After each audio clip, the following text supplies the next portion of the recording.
Yeah, so let's kick off this webinar, Alternative Lending, Generating Consistent Income in a Volatile World. First, we'll kick it off by sharing a short presentation with you, introducing you with the speaker profiles. We have two very accomplished gentlemen here today. First would be Quentin Vanoekel. He's a co-founder and CIO of Helicap. Prior to founding Helicap, he has a decade of professional experience in Southeast Asia, in particular focusing on private equity, venture capital, and even alternative investments. Previously, he was a deputy CFO of a mobile credit payment company, and he's also deputy CFO he is is a fintech providing omni-channel payment solutions. Prior to that, he was at an asset management firm in Indonesia, which have been recently taken over by Shinhan Asset Management. The next speaker is Zhiwei, who has 15 years of experience in private debt, equity, investment banking, and special situations experience. Prior to joining Helicap, he's the ED and in the principal finance group of Nomura, where he led private debt transactions totaling more than 400 million US dollars. Before that, he was at UOB and Macquarie in the special situations team, where he managed over $400 million in assets under management. This asset under management was dedicated to private debt and special situation investment opportunities. So a little bit about these two gentlemen today, right? They are part of Helicap, which is one of Asia's fastest growing fintech investment firms. We have planned this event especially for you today. And by talking to them, I was really excited about what alternative lending can do to people who are underbanked and underserved in the region.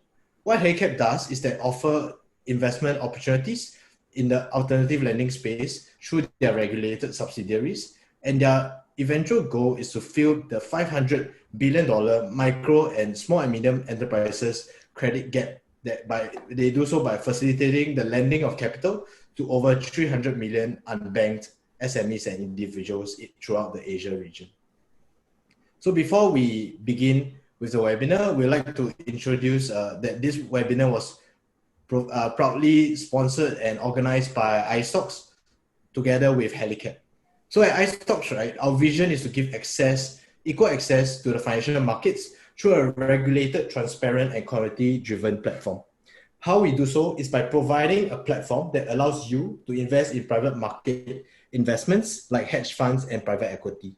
So you are able to use this platform to look at and invest in things like hedge funds, Asian unicorns, private equity, and debt, which you in the past might not have access to. So in the next slide, we'll show you a preview of what the product can do. So by accessing a product which is currently only available to accredited investors, you're able to subscribe into primary issuances, and you're also able to trade the secondary market whenever you invest in things like hedge funds. And this is something that cannot be done maybe just 1 year ago. So this is something that's really innovative and something we hope that we can bring throughout the whole market in Asia and beyond. So in the next slide, I would like to introduce to you a small campaign that we are holding. We hope that if you're an accredited investor, you are able to seize the opportunity to get an account and to find out what we have to offer to you. Yeah, so without further ado, I'll let the experts and gentlemen here present to you what Helicap is and why you should be involved in helping the region fill this credit gap that currently is. Thank you. I'll pass my time over to Quentin. Hey guys, Nigel, thank you so much for the intro. You have a very interesting platforms in the works there, so looking forward to discovering it as well. Good evening, everyone. I'm Quentin Vanoekel, co-founder and CIO of Helicap. Tonight we are here to provide you with a little bit more intro to the alternative lending world, how it works, and how this asset class is currently being financed. There will be two parts. The second part of the presentation, my colleague Zhiwei here will take this opportunity to introduce to you what we do at Helicap, how we're doing it, and also unveil our credit analytics via a short, brief video. We understand it's late, guys, so we're trying to, at least for those who are based in Singapore and in the region, so we'll try to keep it short, lively, and leave enough time for an interactive Q&A at the end of this webinar. Yes. So, oops. Yep. So first thing first, we wanted to start with a brief definition of what alternative lending is. We saw from the poll that you guys seems to be very familiar with the industry, but just wanted to take a bit of a step back here and trying to define, because it's a very fragmented space. Loosely, alternative lending refers to any type of lending or financing that happened outside the banking system. And so over the past decade, this concept has been more linked to the peer-to-peer lending and to the online platforms that connect borrowers with investors via the use of technology. But this concept of alternative lending is not new. In Asia at least, and we will come back to that later in the presentation. And so as you can see on the figures here on this slide, these non-bank lenders on the left-hand side of this, sorry, can you go back?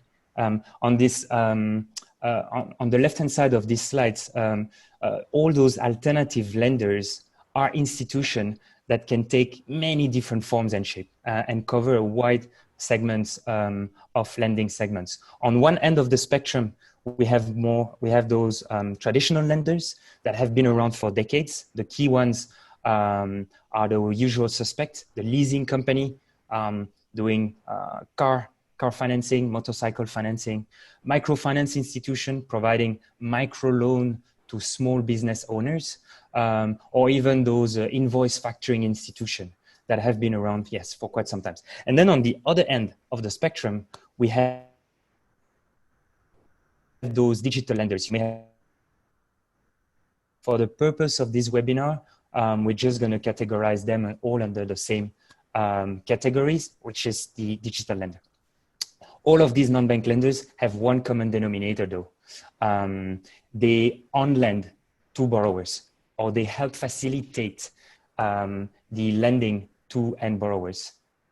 And so yeah, those non-bank lenders, as the name suggests, don't have any full banking license. And so they cannot accept any deposits from the public, which means that they need to finance the loan book through different sources of capital.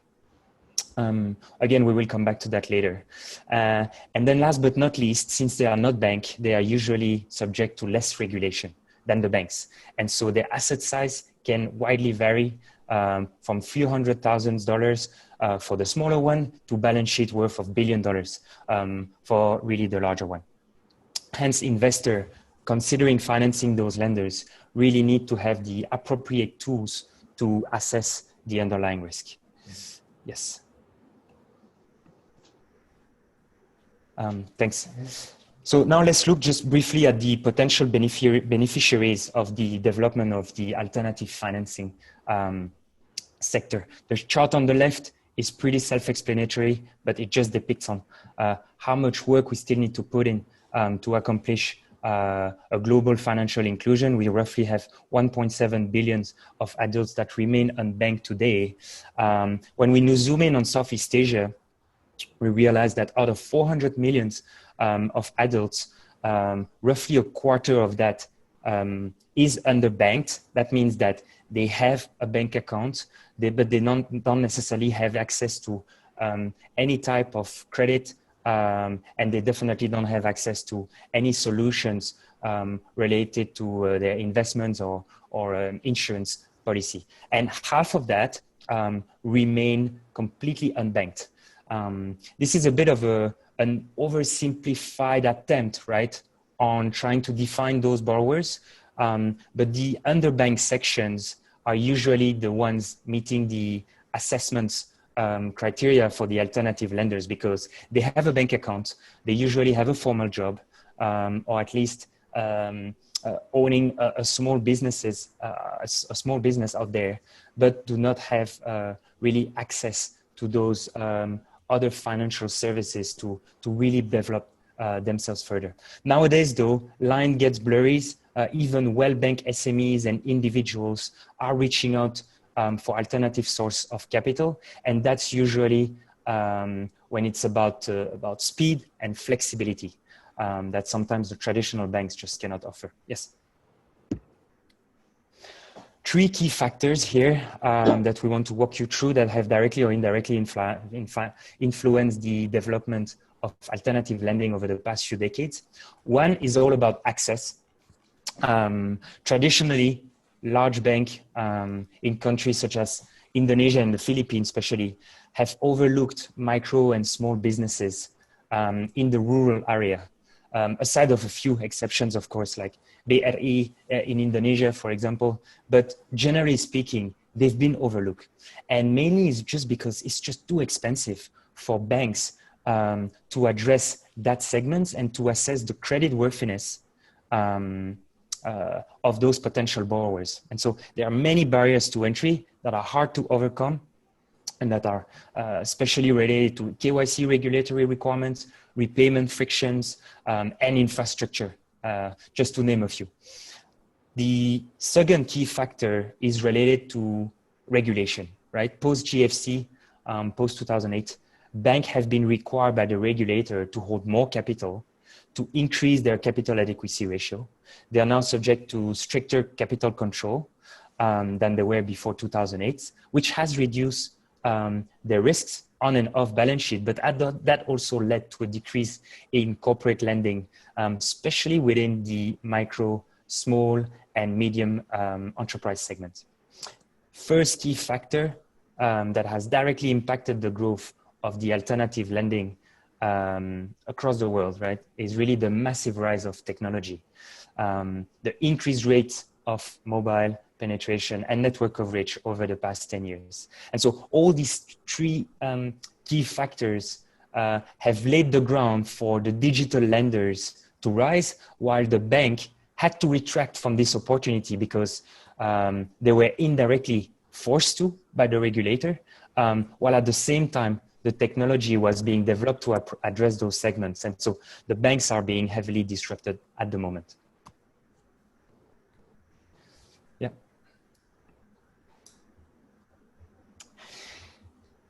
Again, over the past few years, there's been a series of catalysts in the development of alternative lending. And these two are not exclusive at all, but in our view, group loan-based and alternative data-based lending have truly accelerated the growth of the sector, especially in the consumer and the micro business segments. The first one on the left started in the 90s, in Southeast Asia at least, but was popularized by Mohamed Yunus, for those who know this gentleman, back in the 70s under his Grameen Bank. And so group lending is essentially a mechanism which allows a group of individuals, typically a group of small business owners that are typically as well women, because yes, that's a hard fact. Women have a better credit score than their counterparts, and so that group structure allow access to microloans for their business on the back of a group guarantee via a group repayment pledge. And so that was an incentive to repay the loan as a group. And so if one group members defaults, the other group members makes up for the payment amount. And so it was, and it still is to a certain extent, an effective instrument to circumvent information asymmetries, but also to make it more cost effective. And that's not something that the bank in the region nowadays have really pursued. And so it has really been adopted widely by the non-bank lenders, especially for the past 2-3 decades. Then the other one, which is much more recent and is based on alternative data, is really leveraging the rapid adoption of smartphones across the board. And so non-bank lenders are now able to collect and utilize alternative data points that can be structured or unstructured. And that enables them to assess the credit worthiness of potential borrowers. Creditworthiness, meaning here in this case, their willingness or and capacity to repay. With sometimes little or no credit history, right? And this is key because while banks were mostly relying on traditional credit data and in-person meetings, those alternative credit scoring models open new doors. Individuals now get the opportunity via download of an app to gain access to financial services by consenting to share their digital footprint and self-submitting their personal data online. Yeah, I mean, this is really a non-exhaustive list, of data that could potentially feed a credit scoring model that could be built mostly here in this case for consumers, self-employed, individual or small merchants. But those, for example, include the utility bills, repayment behaviors, geolock tags, or even those internet browsing activity. Again, the digital lenders don't analyze the content of those data, but the behavior. It's all about the behaviors. Then they triangulate those data to trying to score the creditworthiness of potential borrowers. We are not judging here if this is the right thing or not. It's just a fact. We've seen platforms doing an excellent job at this, and some others that are still trying to figure it out. But so for an investor looking at the space, it's really crucial to perform an extensive due diligence all the way on these lenders to truly understand their credit policy and how they underwrite credit. Yes. Two examples, one on the traditional side, one more on the fintech side. As discussed, this industry is not new, right? I don't know, not sure if you guys are aware, but Cambodia is one of the countries in Southeast Asia that has been the most accustomed to microfinance and alternative lending. It really began in the early 90s when the country started to look to rebuild after the Khmer Rouge regime with the support of NGOs, multinational organizations, and also the DFIs, right? And as you can see on this figure on the left, it has really taken off over the past 2 decades, and the microfinance industry has really seen a tremendous growth, and yeah, has really contributed to the growth of the, especially of the agriculture industry in Cambodia. And so microfinance has kind of, for the past 2 decades, overtaken the banks on that very specific segments. And you may find a branch of any microfinance institution in even some very remote village nowadays in Cambodia. In Indonesia, it's a very different story. They have been cooperative, active in the country for a really long time. You have more than 200,000 cooperatives that are registered, even though most of them are actually very inactive. But what's really interesting is that for the past 5 years, the fintech industry has been very active in Indonesia. OJK, the local regulator, has granted to date 33 licenses so far to fintech company to operate as peer-to-peer company, and more than hundreds of them are still waiting for that license, but are being registered. It really went from zero to close to $1 billion worth of loan outstanding being originated today by fintech players in the country. The success of that is partly explained, yes, by the trends we discussed just now, but also by the really aggressive funding of the VC, regional or offshore VC, or even local VC. So yeah, that space is really buoyant. Now, last slides before I give the floor to Zhiwei, how to address this opportunity. So to sum up, we wanted to show you who is financing these alternative lenders at the moment, since they are not deposit takers. Yeah? The biggest players now financing these segments are actually financial institutions themselves, local banks especially, which have realized that partnering with alternative lenders makes it actually more effective.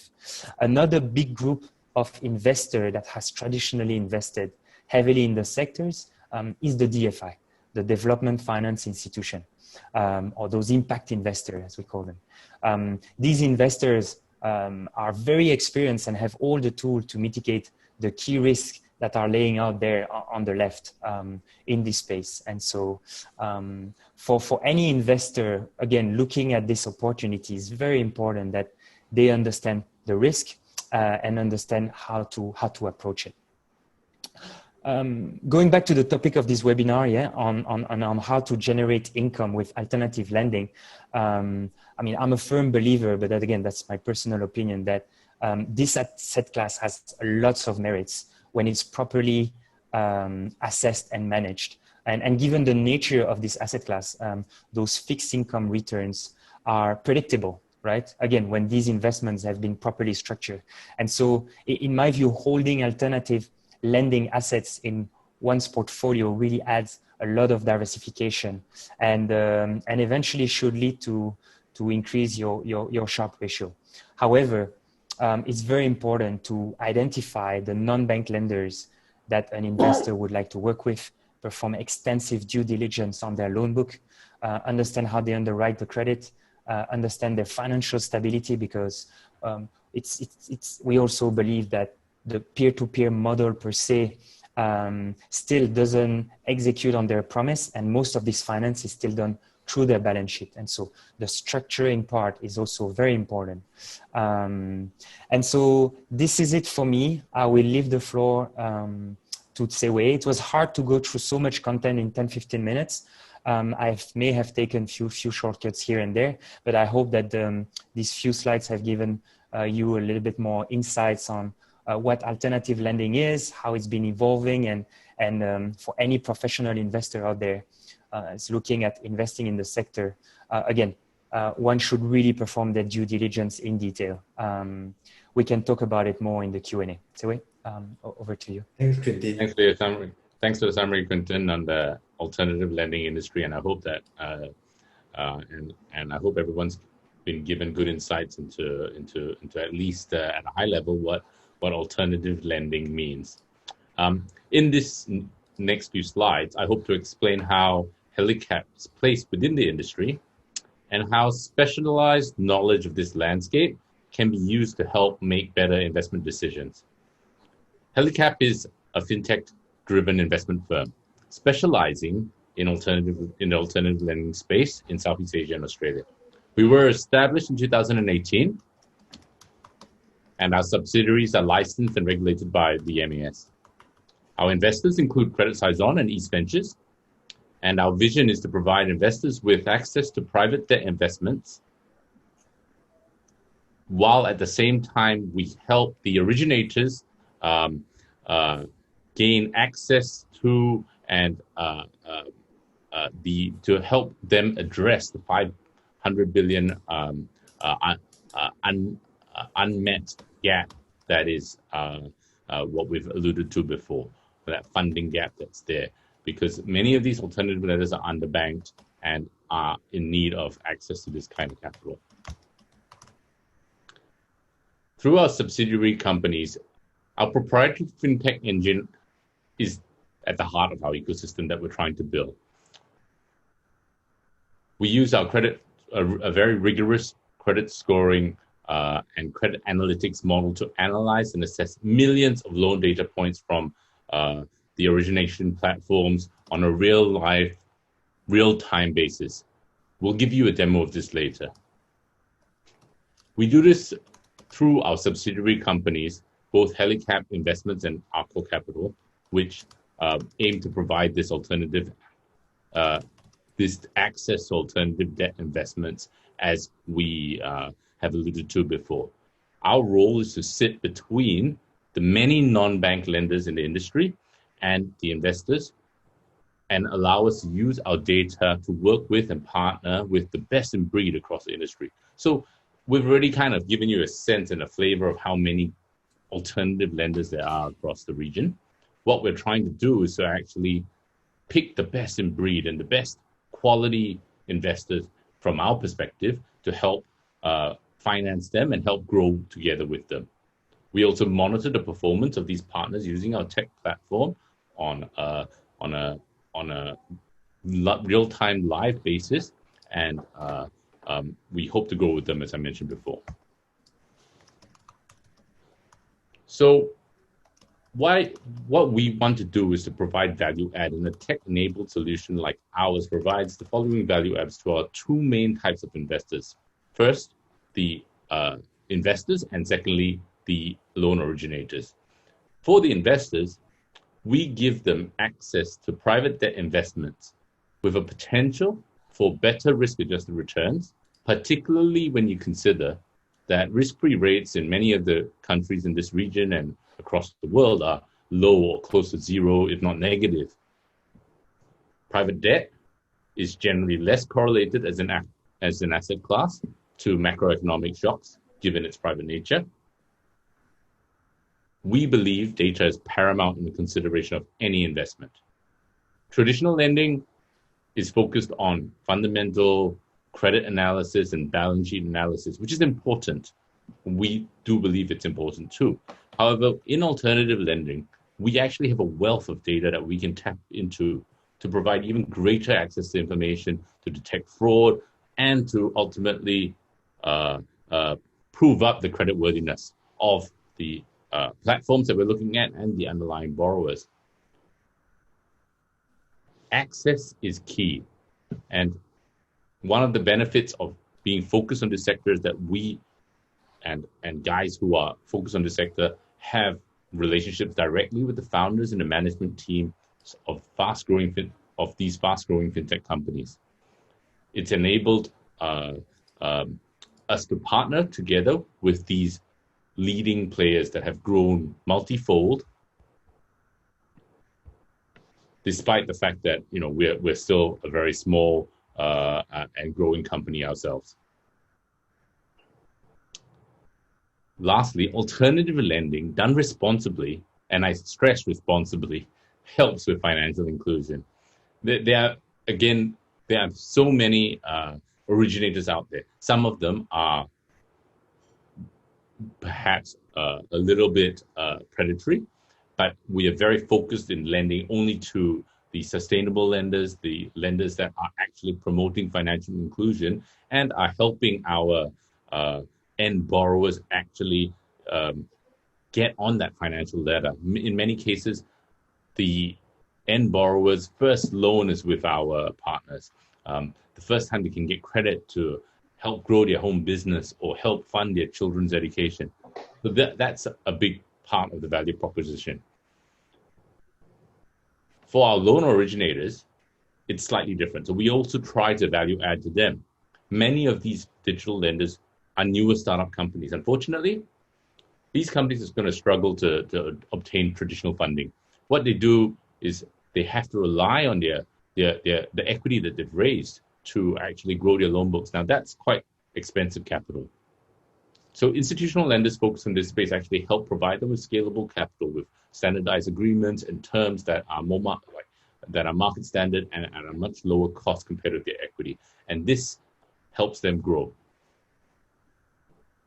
Further, we provide insight due to the tech platform to give value-added management information tools for both the loan originators and their broader lenders.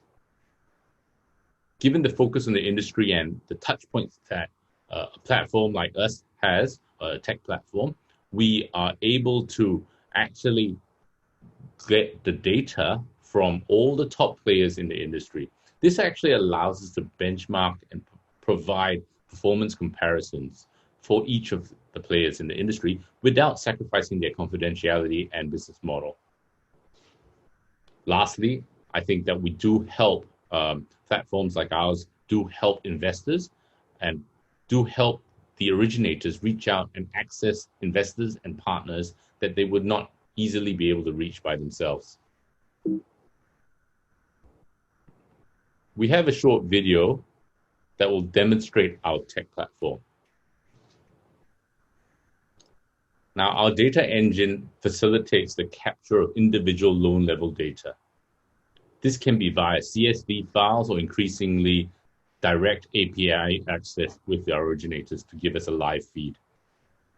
What took an analyst several days or weeks of manual work via Excel can now be completed using our platform in a matter of seconds. So this is our standard dashboard, which shows the headline performance metrics of each of the originators within our database. We've been in contact with over 400. Naturally, we've filtered it down to the better. We basically assess them from here. And as you can see here, the data here is at March 2020. In this case, we are showing you how we upload data from April 2020, which we've received via an Excel file, and how quickly this happens. Now it's hundreds and hundreds of rows of individual loans, which are within our partner's portfolio. And this changes on a day-to-day and a month-to-month basis. And naturally, all of this that you see right now is, I guess, just setting up the upload. And within a matter of seconds, you'll see that now it's been uploaded. Now this can be done live and instantaneously via an API directly to our originators database. And that is what's been occurring as well. And we are increasingly pushing this forth in all our in all our dealings to aggregate and collect the data from every part of the alternative lending landscape. We have also been creating a dynamic analytics module or platform, which we are rolling out to give better insights to ourselves, to our originators, and our investors, to give them the ability to actually deep dive into each of the originators' performance. It enables them to slice and dice the data to get real insights as to the performance of, for instance, borrowers in Jakarta or borrowers in Philippines. Maybe it's by segment, looking at female borrowers, or looking at a specific like e-commerce lenders or student loans, for instance. Now, as you can see, using this type of technology platform makes it much simpler for us to keep track of originators with this technology.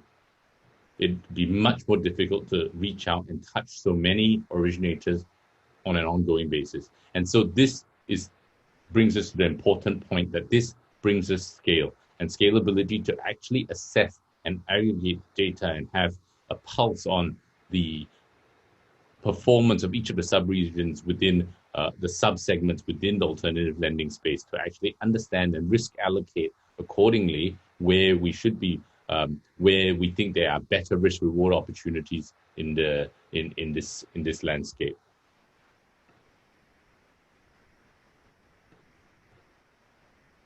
So this is a high-level summary of what we've just shown you about our platform. So to reiterate, what it is data ingestion, building a massive database with millions of data points, pulling in all the information from all the originators we touch, such that we've also got this level of clean, good data that we can use for data modeling, to perform analytics. Increasingly, we're looking to do predictive analytics, where we will use big data and machine learning to help assess better the good quality originators within the landscape, as well as to help our partners grow and become better.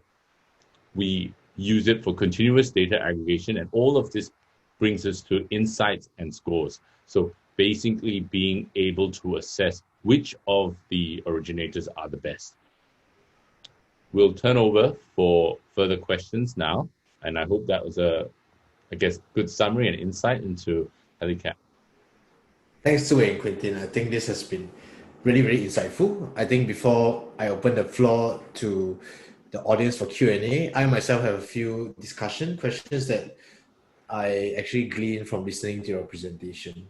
So understand that your engine is so powerful, it's something that you use to ingest data and analyze it in a way that helps you to manage risk better.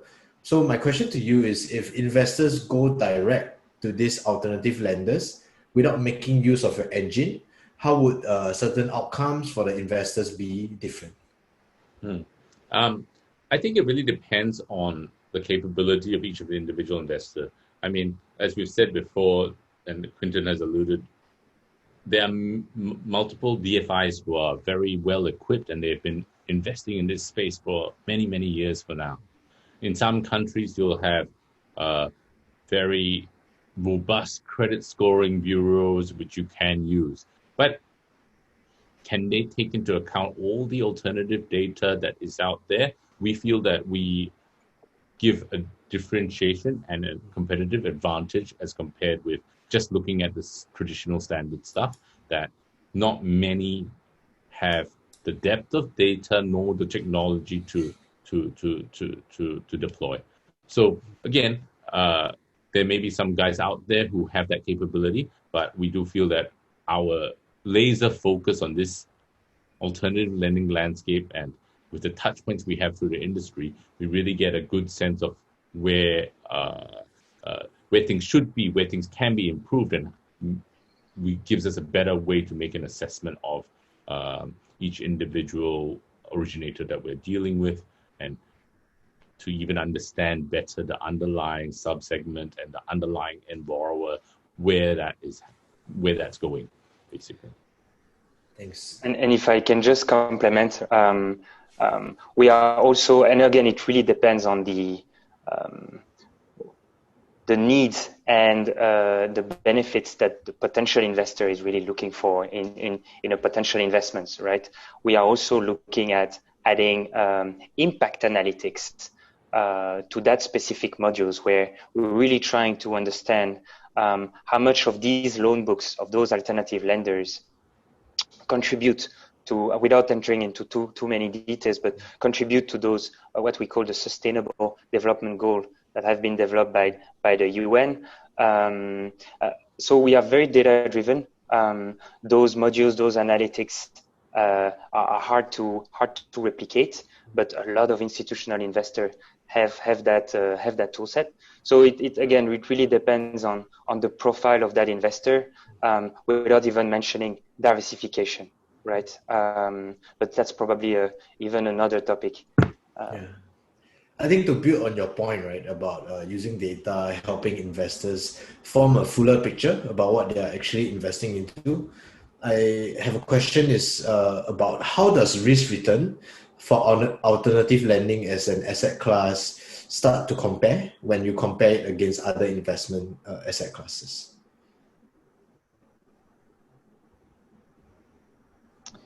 Yeah, I can start. I'm sure Zhiwei will complement. Without disclosing any returns on today's webinar, because again, we are restricted here. But look, the nature of that asset class is fixed income, right? And so if you structure those deals and those investments really well from a portfolio allocation standpoint, those returns could be predictable. They can vary widely depending on the range that you are in. If you're a DFI in Cambodia, you're looking at returns that can vary from 4 to 8%.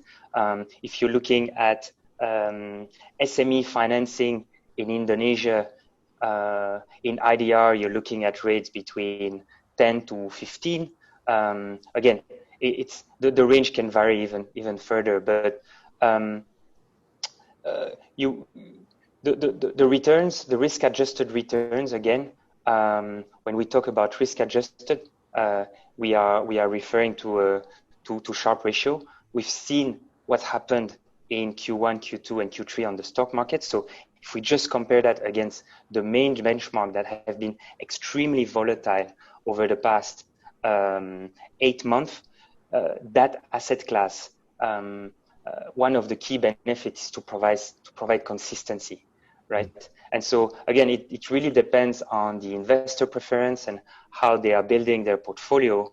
But adding private debt as an asset class to anyone's portfolio, for us, it's a no-brainer, because the Sharpe ratio are relatively high, again, when it's properly structured, and add to diversification.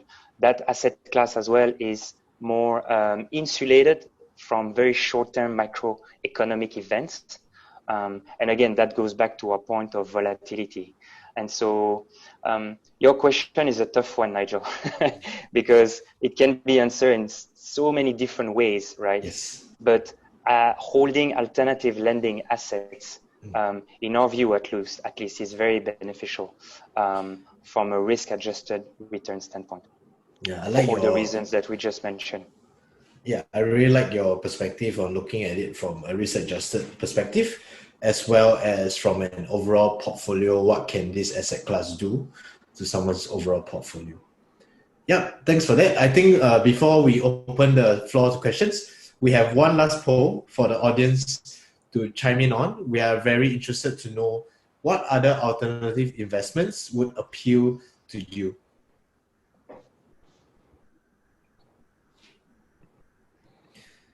So during the Q&A, I would just like to highlight that this presentation does not form any form of like sales into any particular investment. We are not going to mention any individual names or mention the returns of any fund in question. So just bear in mind these rules and regulations when we come to the Q&A section, and we are okay with answering questions regarding the industry, where we think it's headed, and what are the certain frameworks and mindsets we have when we approach alternative investments.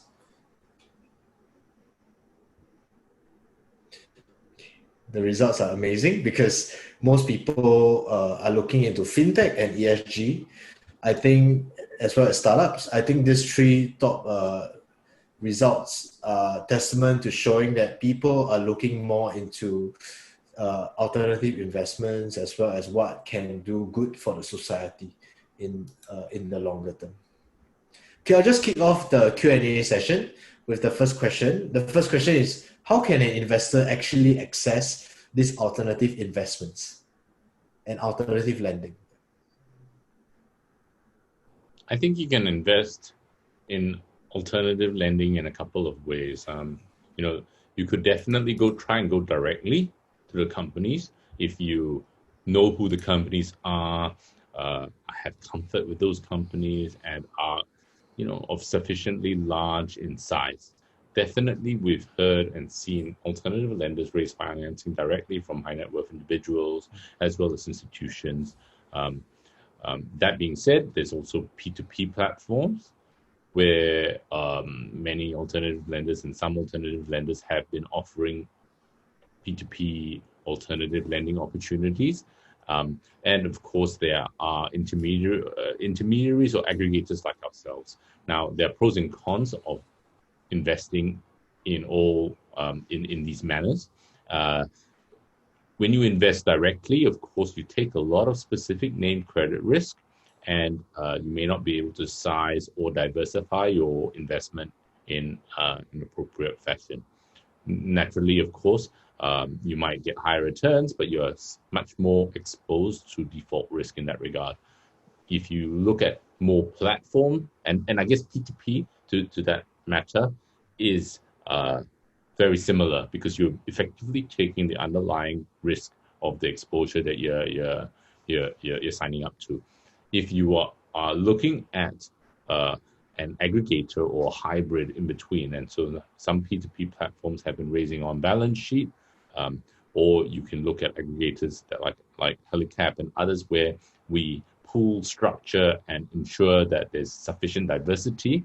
I think it's a broad range of spectrums, but you will find that if you've got somebody 24/7 looking at and monitoring the risk, you will find that in our opinion, I think you'll find that there'll be less risk of finding that you have a default or having a loss on those investments. Not to say that there's no risk, but it'll be mitigated by the fact that you've got somebody monitoring on a daily basis.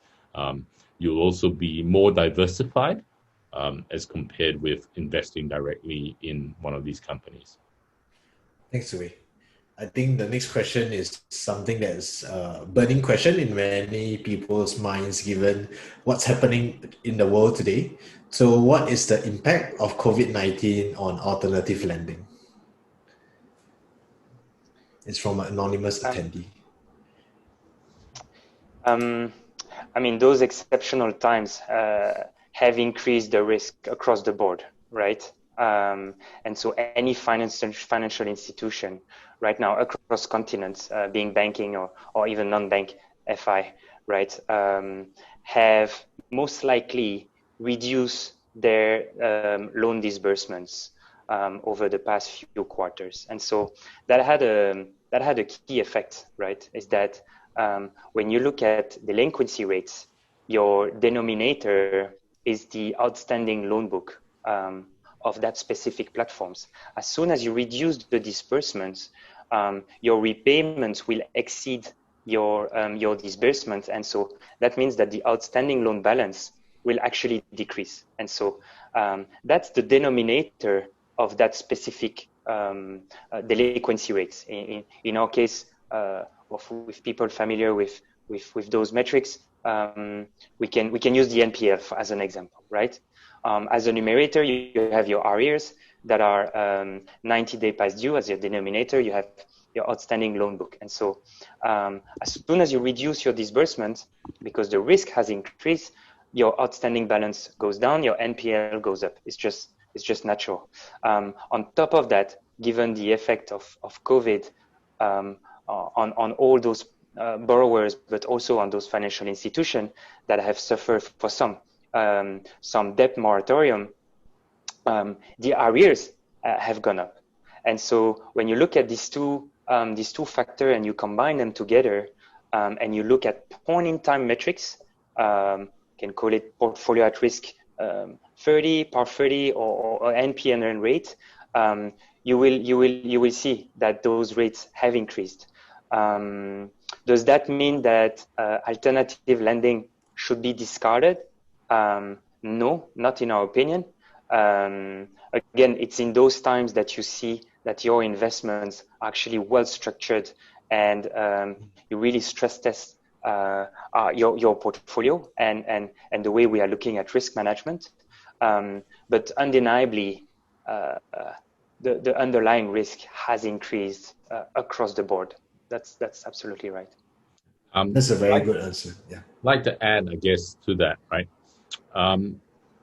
Yes, COVID is impacting everybody, every business. I mean, there are very few businesses that are immune from COVID, and lending naturally will be subject to this because, well, right now there's a huge demand for digital loans and alternative loans from the populace at large. And we've seen that across all our partners. But what we are also seeing is that they are really battening down the hatches in terms of credit risk and underwriting. So they're really tightening the screws to make sure that they lend only to repeat customers, the best customers. And these are the guys that have done well. Further, as part of the assessment of any of these, we're very focused on making sure that we lend to the companies and not to the underlying borrowers. So we don't want to take credit risk on end borrowers. We want to take credit risk on the platforms and the companies in what we do. And this is one of the strategies that we've taken to mitigate this risk, given we know the riskiness of the sector in this market. So I think somebody did ask a question on the Q&A. So one of the things that we do as part of our due diligence is we look at the credit risk, we look at the liquidity risk, we look at the operational risk, we look at the management. We actually have to make sure, and it's quite involved, that we look at a bottom-up from the underlying data metrics from each individual borrower. Do these companies make money on their loans? Are they making money in a sustainable fashion? Are they throwing money out the door without expectation that they'll receive it? And so they're growing their loan book at a phenomenal rate, but actually because they're never collecting on their loans? Or are they actually growing in a sustainable fashion? Or are they charging predatory rates to recoup the fact that they've got a high loss rate? So we have to balance all of these factors in our choice of the partners that we work with to make sure that these partners are solid and are going to grow in the long term, and they're not just like a fly-by-night shop. Separately, we also look at the funding that's been provided by their investors, who their investors are, what their liquidity, cash balance is, what their operational metrics and risk metrics are. All of that is taken into account. We really do a thorough assessment of our partners, because I think that that's part of the way you mitigate these risks. Thanks, Zhiwei. Yeah. This question about the low interest rate environment today. People are wondering, what do you think of the low interest rates that we are seeing in this current environment?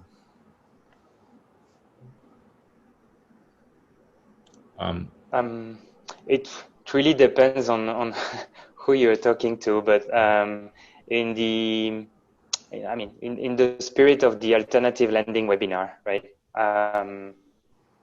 Let's just trying to answer this properly. Low interest rate for borrowers is good, right? Let's just put it this way. So the lower the interest rates means that the central bank has things are not under control, but at the end of the day, for the borrower, right, it's a good thing. Now, for investors, right, let's just there are two sides of the equation, at least for tonight.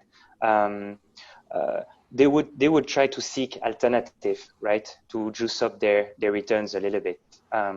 One thing of doing so with low interest rates is leverage, right? And so depending on what type of investments you are in, it can be structured credit, it can be private equity, it can be VC, it can be just be listed equity.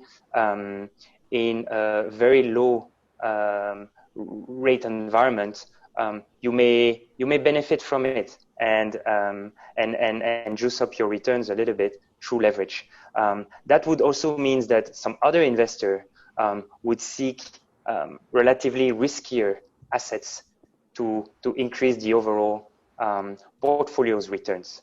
And so again, it all boils down to the risk and how thorough you are in your due diligence, chasing those opportunities that looks very appealing on paper, but probably is necessary to again go deep on your own analysis.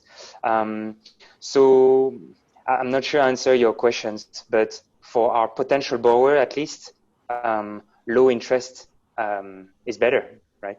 Yeah, agree with that. I think there's many different hats you can wear when dealing with lower interest rates, and there's many situations that will arise out of it. One very interesting question that I saw that someone asked is, with digital lending on the rise, does that spell the end of the traditional microfinance business models? Not at all. I think digital lending really goes hand in hand and really provides additional data points which lenders can use to assess the creditworthiness of borrowers. We are seeing traditional lenders like MFI companies starting to digitize to try to take advantage of the fact that they've got all this additional information, the fact that, you know, even very rural communities are increasingly being linked via the internet into smartphones. And so this wealth of data is not being lost on traditional lenders. But naturally, I would suggest that the big banks are struggling to adopt and bring these types of assessments into their fold, given regulatory requirements and the fact that they are being steered to look more at larger loans, larger clients, and they're leaving behind the SMEs and the MSMEs, and definitely the underbanked guys are becoming more underbanked as a result. But we do find that the traditional MFI guys are digitizing and starting to get more digital, which is great for us because it makes them potentially easier for us to partner with them in this new digitized world. And it's absolutely. They will start, and they are actually now start working together. The traditional MFI will start adopting the practices that the fintech lenders have already adopted.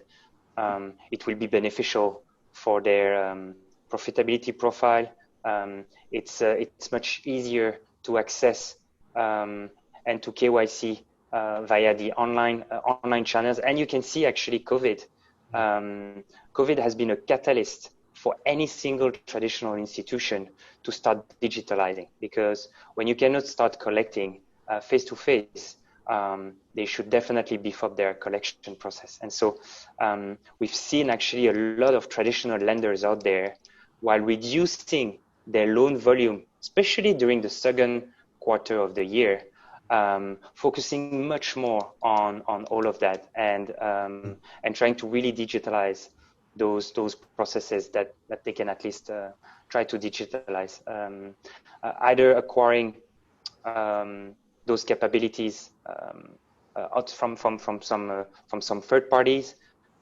or developing them internally.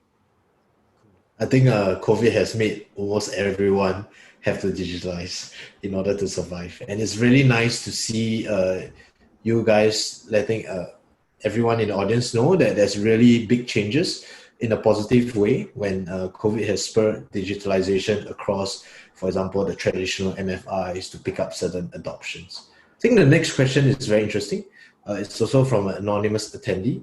How do you explain the consistency of your returns when the end borrowers are known to be self-employed or have like generating inconsistent income through their day-to-day business or their work? It's similar to what I was alluding to before.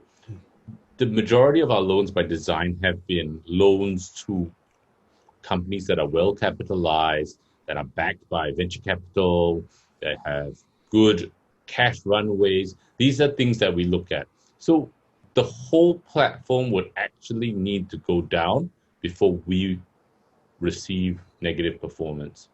And so far, we've been fortunate in that we've had no defaults, and we have had all our loans repaid so far. Touch wood, we hope that continues.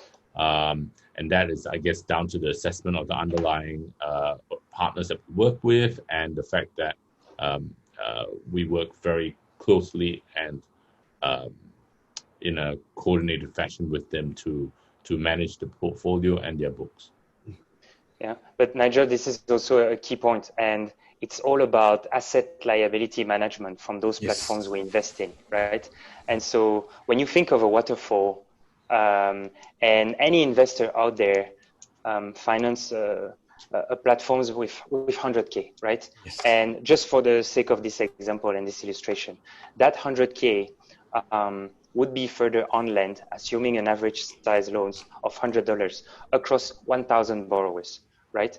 The way those platforms are managing their book, right?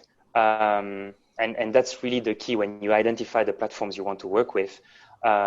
You will actually, even though those pool of borrowers might be self-employed, might be owners of a micro business, if their credit policy is really well implemented, if they have their house in order, they will actually generate a positive net interest margin, and it's really up to those platforms to really manage their assets and their liabilities. Then in this case, right, Helicap would be as part of the lenders on their balance sheets, while all those microloans would be on their asset side. And so, indeed, you may have a bit of volatility at the underlying borrower level, but when you aggregate all of them together and the credit policy has been rightly drafted and rightly implemented, the non-bank lenders should really benefit from that.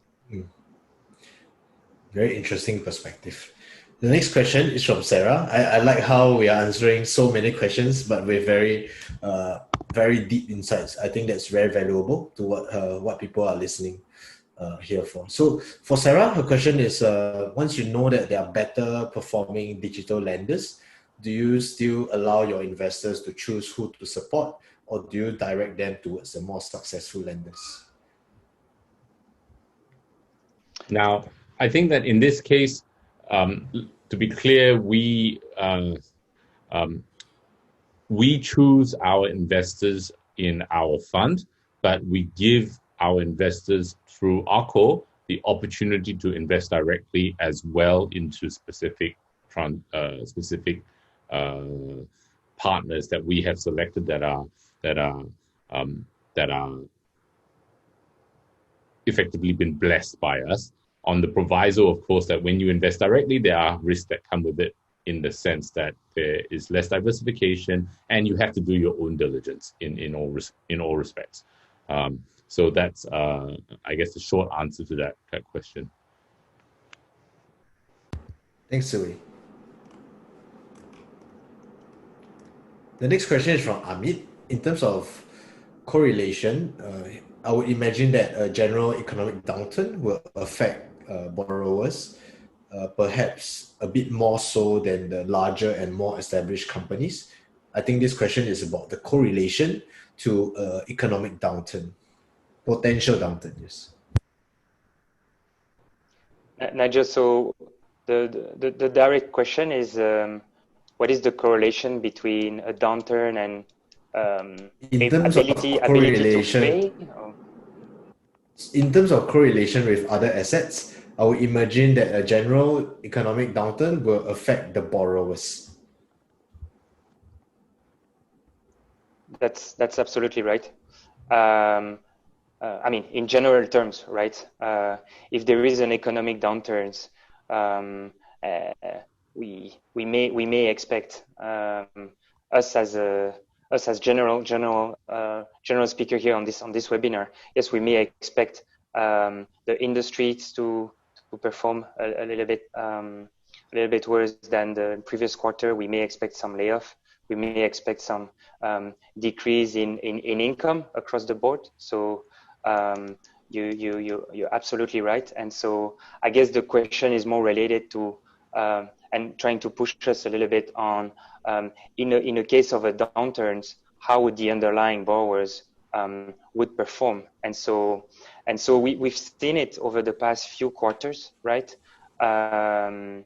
It's always hit the stock market first, and then it slowly starts shifting towards through the real economy. And as soon as there is a slowdown, the platforms out there, those non-bank lenders, if they are doing their work in a very sustainable fashion and manner, need to engage with their borrowers, right? Needs to understand if there is any potential risk to their income that would usually be the primary source of repayments of their loan. And in some very extreme case, right, they may agree to a certain refinancing of their loan, depending on the conditions, depending on the market, depending on the borrower situation. So it's all very bespoke and specific. I don't want to generalize here too much, but again, it really depends on the management of those non-bank lenders to actually take the appropriate actions to safeguard the quality of their assets and account receivables. I think we will ask a few final questions before we wrap up. So this question is from Johari. What type of collateral is possible on alternative lending from digital lenders, MFIs, and cooperatives on a loan? Now, there are many types of collateral actually possible. Practicalities and enforceability of which might also be challenging. But ultimately, in most jurisdictions, you can actually take specific security over these receivables or a pool of receivables. And that is typically, I guess, what would be best in class security or collateral for such receivables. You have a degree of collateralization, maybe 100% of the loan, or 105, 110% of the loan would be backed by specific receivables that would be performing. Now, you would also get corporate guarantees. You can also get pledges of bank accounts, offshore bank accounts, pledges with cash. Effectively, what we would do in any transaction that we look at, any investment that we look at, is to take as much security as possible. I mean, we would take his house if we could, and And I mean, of course, with that additional security comes a decrease in pricing, but effectively we try to structure our transactions always in a way that is, institutional grade with as much security as possible for every trade. We have transactions in for example, where we've gotten personal guarantees from individuals who are offshore in Singapore or in developed countries, and they have net worths that are pretty significant, and so they have property, and we take that personal guarantee, and that's a lot of comfort to us. But it's definitely a price versus security question, one, and two, it's not always available. Understood. So maybe I'll end off with a final question. As an investor, how can I protect my investments against defaults? I don't think you can ever protect 100% any investment against defaults. You have to. So it really depends if you're going the peer-to-peer route, where you actually don't have much flexibility and you pretty much grant that platforms to help you, right? And to basically handhold you during the whole process, and you need to believe in their processes and policy when a default comes. If you're going direct and you start lending to platforms directly, then it's extremely bespoke, depending on the size of your investments, depending on the jurisdictions that you are in, because the jurisdictions will different jurisdictions have really different way of structuring the security. If it's a cross-border deal, then it adds even more complicated flavors, I would say. But so it's a difficult question, because as soon as you have returns, you have implied underlying risk. The most important is, again, to be comfortable in your due diligence process and making sure that you have enough mitigants in the transactions so that you can start underwriting that check. And that can come in many flavors, as Zhiwei just discussed. Can be a guarantee, it can be a security.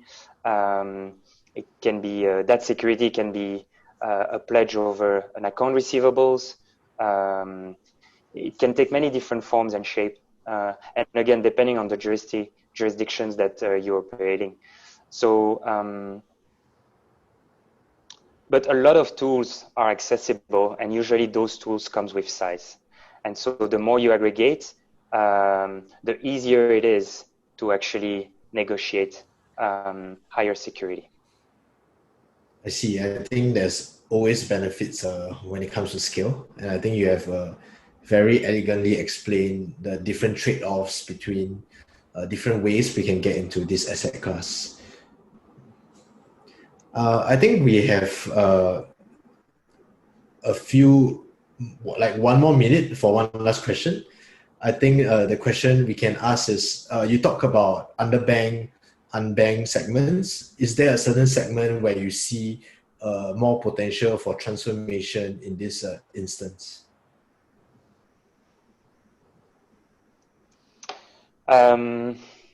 That's interesting, because that's kind of our daily discussions, right? It's we are always talking about different opportunity, what's sustainable, what's not. We're seeing a lot of very interesting things happening in the agriculture sector. It's been very traditional for longest time, right?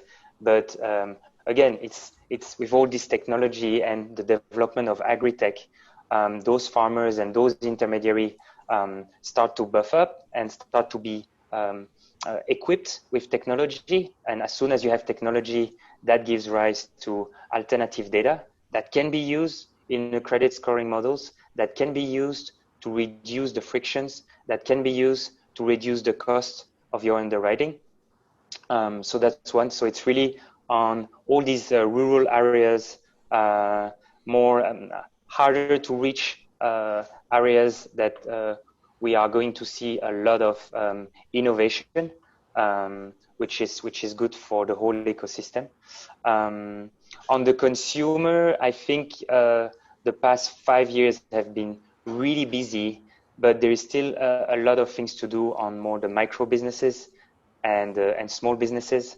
Right now, the tech there, especially the fintech lenders, addressing that segment, still see a lot of potential on trying to digitalize the corporate information and trying to make sense of it all. There is still a massive and steeping leaning curve ahead, and so I would probably close on that. Yeah. Thanks. In terms of the lower hanging fruit, it would be the underbanked. Yeah. Actually, the unbanked is a huge segment, as Quentin has mentioned. Appreciate there might be many more questions that we can't get to. Please don't hesitate to reach out to, I guess, Nigel or Quentin or myself to ask any further questions, and we'll try our best to get them answered. Yeah, I think we have ran out of time. So there you have it. This is alternative lending, generating consistent income in a volatile world. So thanks for your time, Quentin and Zhiwei. I think this has been a very, very insightful session even for me, as well as I'm sure for the audience as well.